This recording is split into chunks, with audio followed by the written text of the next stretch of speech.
What's been happening in the market? And more importantly, what does that mean for you? Welcome to LVZ Market Minutes, the quick and refined update designed for savvy investors who value clarity over clamor. Our team breaks down the trends, movers, and the headlines that matter so you can stay informed and cut through the noise.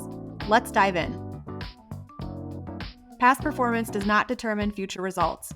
Securities offered through Harbor Investments, Inc., member FINRA SIPC. Investment advisory services offered through LVZ Inc. LVZ Inc. is a federally registered investment advisor. Welcome to LVZ Market Minutes. We're recapping July 2026 after a long hiatus. We're excited to dive back into helping clients decipher the headlines and stay focused on long-term investing strategies. I'm sitting down with Joey Ott, our associate portfolio manager at LVZ Investment Management. And Joey, I know you're a World Cup fan. Do you call it soccer or do you call it football? It depends on the circle of people I'm with. Sometimes it feels like if I say football, I then have to follow up by defining which football I'm talking about. The real enthusiasts call it football. So in select circles, you're referencing it as football. The headlines, of course, this summer have been filled with World Cup happenings. There's a lot going on as far as activity, economically, of course, a huge influx to the United States of travelers as the US hosts games. I wish that CNBC could follow some of the World Cup announcers and their style. I think it would be much more exciting to hear about the stock market if it was announced like the World Cup games. Things that were happening and continuing to see this year in 2026. The markets continue to surprise investors, much like the World Cup games and the schedule. What was the biggest surprise for you in the World Cup schedule? I was pleasantly surprised that I enjoyed the expansion. I was a little skeptical about adding more teams. It felt commercial. It felt like it was corrupting the true beauty of the tournament, but it was awesome having teams like Cabo Verde in to just shock the world and give amazing stories or what the tournament is all about. So yeah, I would say there was a lot of the tweaks of the US version of a World Cup that I wasn't a fan of, but I enjoyed the expansion. I think adding more teams did not hurt the tournament. Certainly, and a lot of highs during the playoff, experience and a lot of highs in the market too this year. So far, the S&P 500 has recorded 25 new all-time highs this year. Historically, markets often feel uncomfortable, yet markets spend much of their time making new highs over long periods. Many investors are asking whether they should wait for a pullback before investing. So, why do all time highs often make investors nervous, especially in this market environment? I think a lot of it is the fact that we're in uncharted number territory. Humans love to anchor to familiar numbers, and by nature of being at an all-time high, we're at a unfamiliar number in the market. That's a bit of the risk of benchmarking yourself or anchoring yourself to specific prices instead of thinking about what it means to be at an all-time high. Historically, all-time highs group together, and you have to hit an all-time high to get to the next all-time high. And if you want your portfolio to grow, the market has to grow. So these are all things that work together for the benefit of investors, but there can be some fear when you're reaching a number you've never hit. There can be some fear because it's a new all-time high amount of money that could be lost. So our fears really come into play, but that's where behaviorally we sit down and we say, all-time highs are where you want the market to be. We certainly don't want the market to be nearing 1, 2, 3-year lows. We'd rather be at the all-time high. And of course, there's going to be some stress if a client feels that there is a crack maybe in their financial plan where they can't afford a hiccup. But that's where you plan out. Maybe you're doing buckets. Maybe you're doing other strategies to mitigate that timing risk. One of my favorite charts is a performance chart where if you've stayed invested over the last 10 years or if you've missed the 10 best cycles in the market or you pulled out at some point and it compares over a long-term period of time how that plays out. Can you give a little color to that graph? Yeah, it's a brilliant chart. It's such a good anecdote to show clients. And the way I like to think about it is you want to minimize the number of guesses and the number of opportunities to make the wrong decision, going in and out of the markets. We will always have this nagging feeling of, yeah, but what if we could be in when it was going up and be out when it was going down? Of course, that'd be a phenomenal investment strategy if you could do it. But the more you increase the amount of times to get something wrong, the higher your chances are you're going to suffer. Your performance will not be as strong as if you stick with a plan, you stick with a philosophy that doesn't incorporate ins and outs. And so talking that through with a client and saying, look, this is what happens if you miss the biggest days. And also a piece of it that is often coupled together is look how close the best days in the market are to the worst days. We saw that 2 years ago where there was the tariff conversations, and those were not great days in the market. There was 3% down days, 2% down days, 4% down days, and then all of a sudden it was a 10% up day, and you miss that. If you pull out, you miss that, and those clients were even if they got in the next day but missed that 10%, are probably trailing someone who stayed in the whole time a decent amount by now. I would hate to revisit all the talk about tariffs. Someday it may come back up. I was hoping to sunset that term for the remainder of 2026. Short term market movements are not long term strategies. And when we work with clients, we're focusing on building those long term strategies for resiliency in the market. And of course, not every part of the market is driving those all time high returns equally. We've got a lot going on in several areas in the market to talk about, specifically related to AI and semiconductor technology. And also, investors have poured significant amounts of capital into semiconductor ETFs and AI related companies and are wondering when that's going to start paying out. A huge headline in the last month was the SpaceX IPO. We got a number of client questions and calls about it, and it reminds us how quickly people can get excited about market activity and yet be left disappointed when that rolls out. So there's a lot of big behavioral mistakes that can happen when you're chasing yesterday's winner and the excited headlines instead of following a disciplined strategy. Overall, how concentrated has market leadership come at this time as we're talking about all time high? Talk to us a little bit about what that concentration looks like. The market is still very concentrated in large names and large technology. We're seeing performance being driven not by the quote unquote Mag 7, those big, most known companies that in the technology, in kind of the hyperscaling AI space. That's been good to see. The breadth of the market is showing that performance, health, fundamentals are still alive in other areas of the market. We're not so dependent on this one space, but I think it is good to point out that a purely index investor, while perhaps this is an intentional decision and that's okay, is much more concentrated and perhaps less truly diversified than they might feel.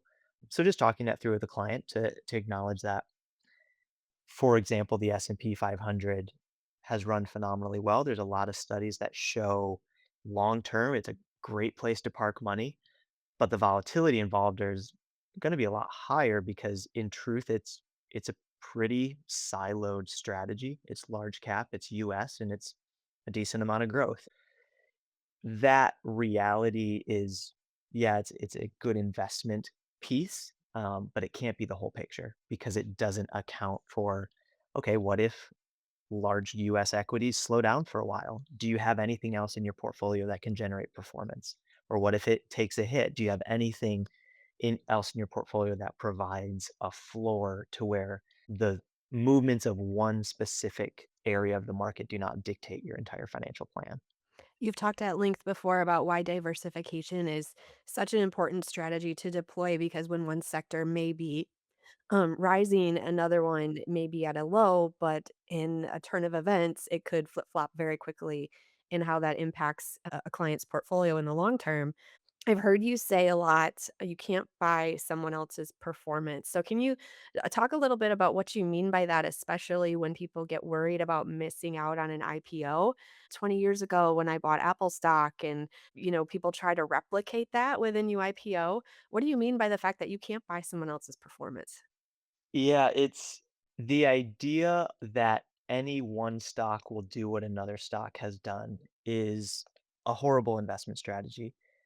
And if you buy a stock after it has gone up 200%, you have not gone up 200%. You're at 0.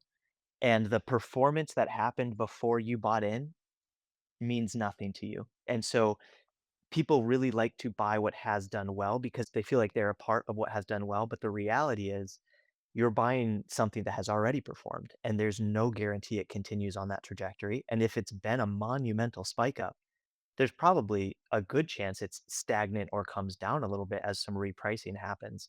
So that's that idea of you can't buy someone else's performance. And also, I saw it a lot in this SpaceX IPO, which some of the numbers on the SpaceX IPO are just fascinating. And I don't think many people are super aware of it. So the float on SpaceX, which is the number of shares of the company that are publicly traded, is 3.7.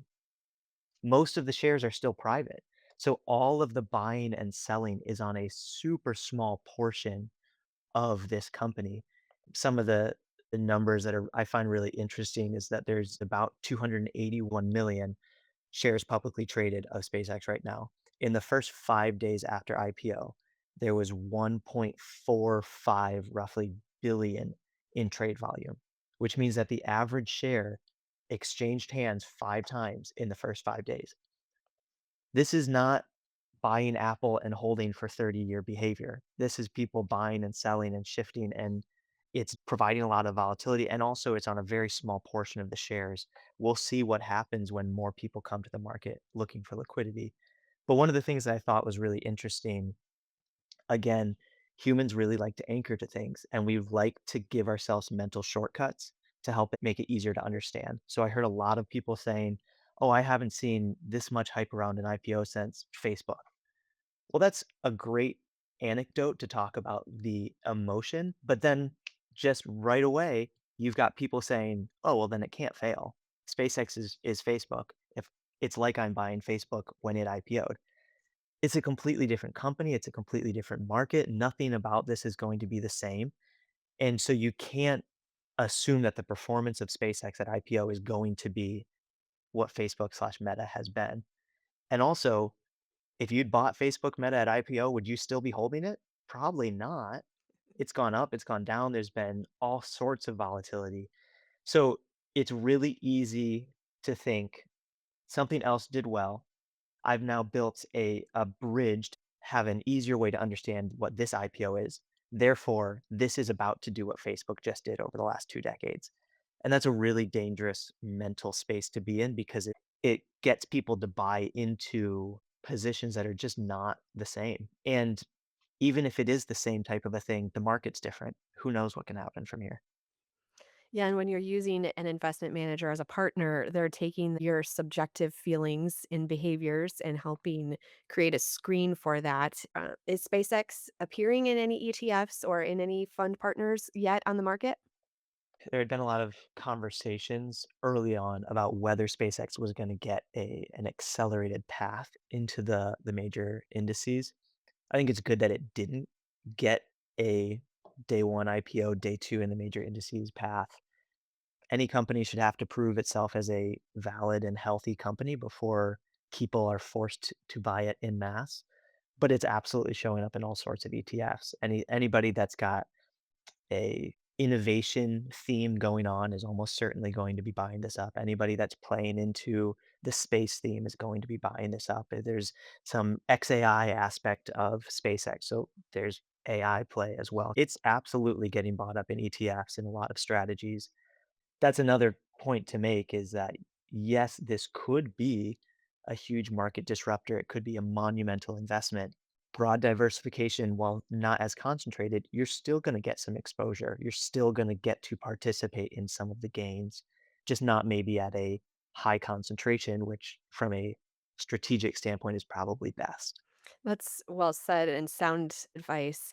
We're continuing to hear a lot about AI investment and capital shifting into semiconductor companies and investors wondering if they're starting to see a return on that investment. Talk a little bit about how investors are seeing a return on their capital in the AI and semiconductor space in the markets? I know there's a lot of headline excitement around that, but are we starting to see that play out in terms of earnings, in terms of company performance? It's still very probably early in the development, but we're seeing some notable conversations. Google's an example where they were a big investor in AI, hyperscaling, and had just posted their first negative free cash flow quarter since IPO. So the amount of money that they're pouring into this space is significant. It's more than they have. Basically, it's more than they're generating. And so they're drawing down reserves, may have to do debt. We've seen that with Oracle starting to finance some of the AI research with debt. And then you've got companies like Apple who recently have been performing at a very strong growth because there's probably a lot of people are starting to realize, yeah, whoever wins the AI creation, you still got to put it in an iPhone. You still have to like use hardware. You still have to find ways to implement that. So that's where, from an individual basis, it's very interesting to see who's going to develop the best. But from there still has to be delivery. There's always going to be portions of the economy that just can't be disrupted by technology. And so it's how you use the technology within that space. So there's any numbers of ways that this could play out. It could end up being that the biggest winners of this AI theme are the parts of the market the AI can't touch. It could be that the winners are the people who use AI the best. It could be that the winners are the people who make AI the best. It could be that the winners are who integrates AI the best. There's so many variables of how it could play out. I think we're still in that early stages where since we're not sure who the winner is going to be, the market maybe makes it look like everyone is winning. Eventually, a more clear, quote unquote, "winner" of the AI space will come to the top, and you may see some of the repricing where right now, it sort of feels like everything is priced as the winner of AI. Eventually, that can't be the case, and so things will have to reprice down, and that's where diversification, not being overexposed to singular variables is super important because we don't know when that hits, and we don't know what the response is. Sure, and the markets are not like preschool T-ball. Not everyone gets a ribbon and a trophy for Right. participating. There are winners and there are losers, and that's why diversification is extremely important in your long-term strategy. AI isn't just changing markets and how investors are deploying their capital in that space like you reference. It's also changing how people are working and how people are leveraging AI technologies. A recent McKinsey report found that while automation is replacing repetitive tasks. The fastest growing workplace skills are becoming increasingly human. So employers are putting greater value on things like leadership, critical thinking, communication, emotional intelligence, adaptability, some creativity and innovation that AI technology cannot replace as a human. And although technology is changing how work is getting done, it's not replacing the importance of human judgment, oversight, and relationships.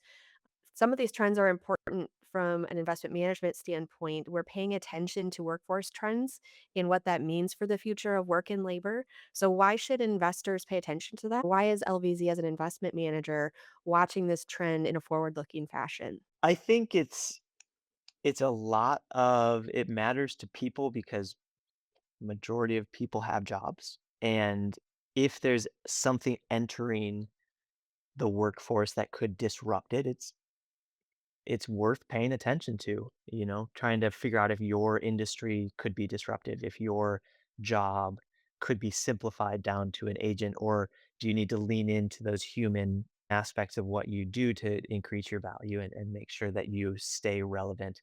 A good reminder that right now in particular, AI is aggregation and regurgitation. It is not creativity. And so that's that human aspect of being creative that is super important. But yeah, there's great anecdotes about how like when Excel came out and everybody was like, well, that's the end of the accounting industry because it can do everything so fast. Well, in fact, when it can do it so fast, it actually expanded the ability for the accounting industry to account more. And so it could feel like a threat, but it might be a tool that allows you to do more of the service to humans that makes so much in work worth doing. So it's yeah, I think it'll be really interesting to see how humans are affected and how industries are affected. And I think you're right. Obviously, the parts that AI can't replicate are that which make us human, and that's there's going to be a premium on your ability to communicate and deliver that. It's really built to help be more efficient and more effective to in turn serve people better or to do our roles better. Do you have any foresight on what industries may be most affected by AI adoption? I would not be so confident to hazard a guess, but I think anything that utilizes any sort of software, digital platform is going to have some sort of integration. I think anything with record keeping becomes much quicker and faster if you have an agent that can skim your records and give you clear responses to your data. So those seem like the early quickest things to see major impact, but from there could go any number of ways. And who knows, maybe we all decide collectively this isn't what we want and we put a big stop to it and it doesn't impact anything. Who knows? We all stop living in the land of iRobot when it becomes a reality, and, um, those movies we maybe watched 10 to 15 years ago are now becoming our real life.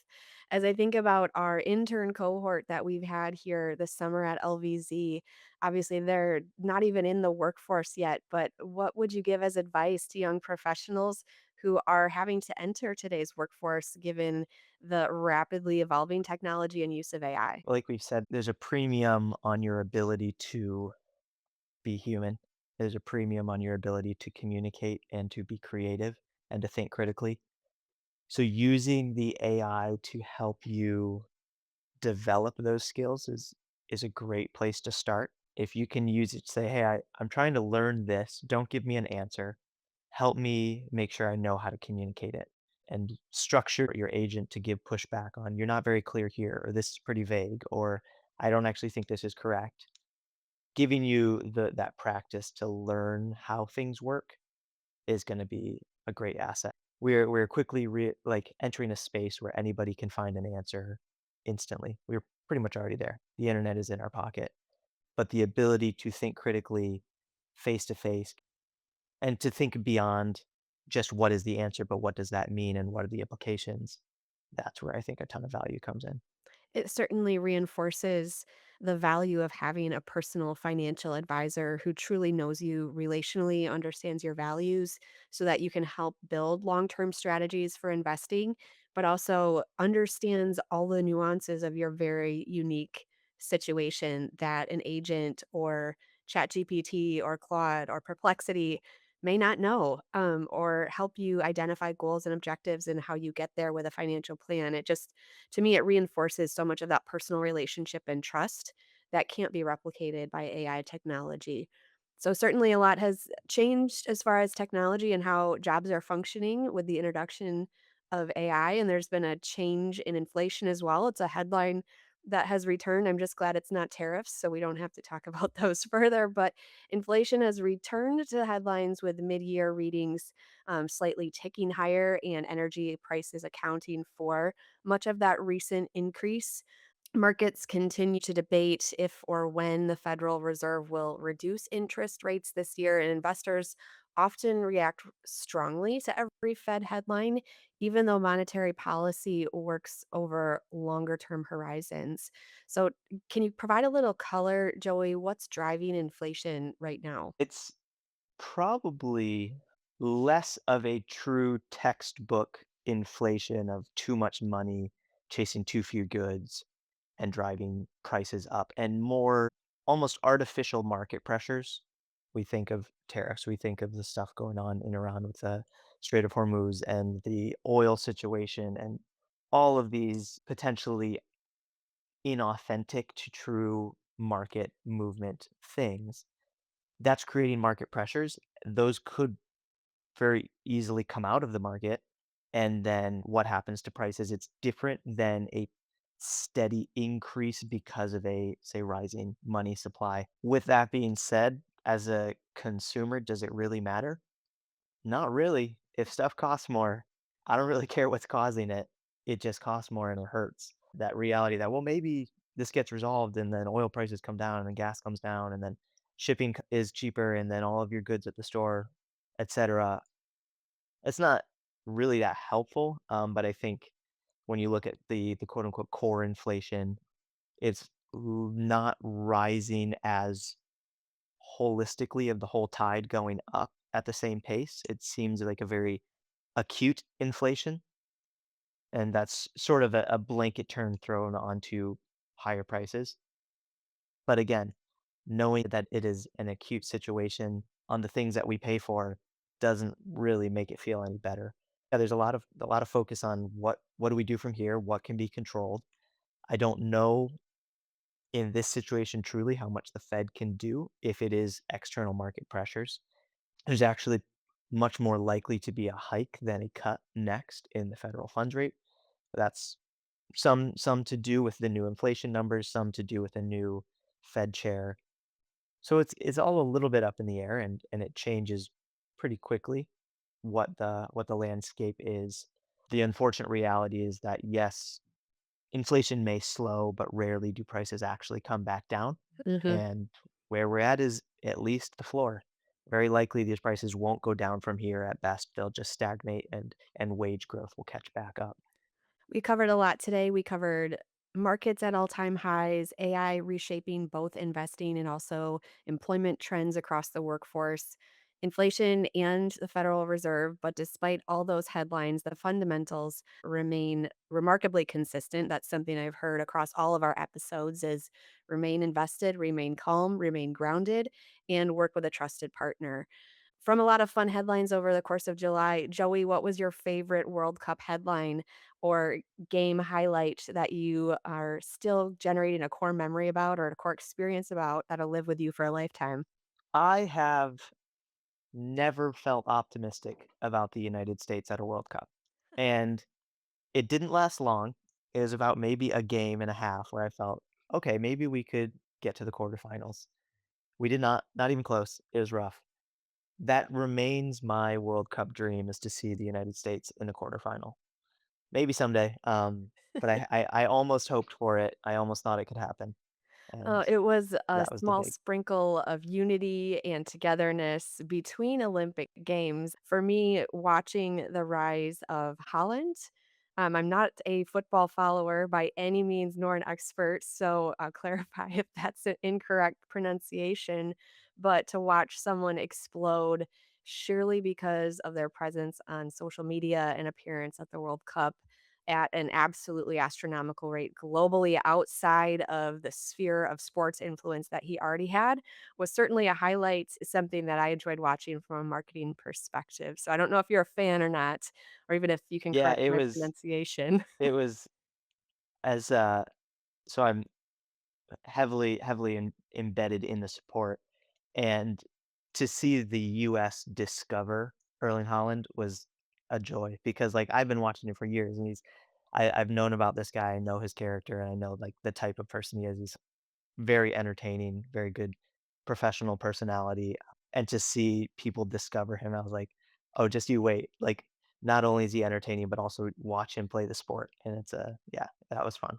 It certainly reinforces that although they could create an AI robot to replicate his skills on the pitch, they certainly wouldn't be able to replicate his humanness, which you mentioned his character and his personality that make him so lovable and make him electric to follow on social media. So that just reaffirms some of the things that we talked about today. If listeners have any questions, we've opened up our LVZ inbox. So if you have questions for future episodes or have a headline that you'd like us to clarify, you can send an email to hello@lvzinc.com and we'll respond to those questions or perhaps see that featured on a future episode as those headlines unfold.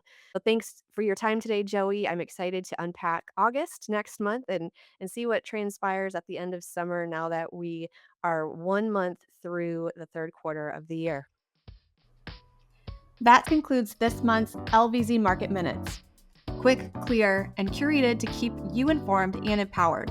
If you found these insights valuable, be certain to tune in each month for a strategic update. Until then, stay informed, stay invested, and have peace of mind that our team is actively monitoring the markets and managing your portfolios.